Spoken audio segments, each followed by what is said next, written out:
بيقولوا إن أي ست حامل في توأم لازم تستحمل شوية وما تولدش غير بعد أذان الفجر. ليه؟ لأنهم كانوا معتقدين إن التوأم اللي هيتولد قبل الفجر هيبقى مصيره يسيطر على قوة التسويجي في يوم من الأيام.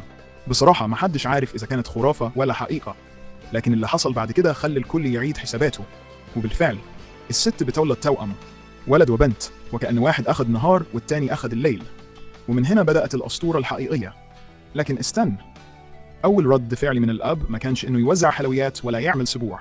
لا يا سيدي، الراجل لم هدومه وقال مع سلامة، وهرب من القرية في لمح البصر، وساب مراته وعياله يواجهوا مصيرهم لوحدهم. بداية تبشر بكل خير أو بكل المصايب.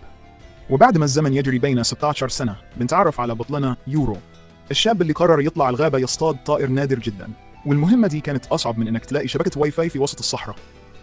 لكن بعد تعب ومطاردة طويلة قدر يمسك الطائر أخيرا ورجع للقرية وهو فرحان بنفسه.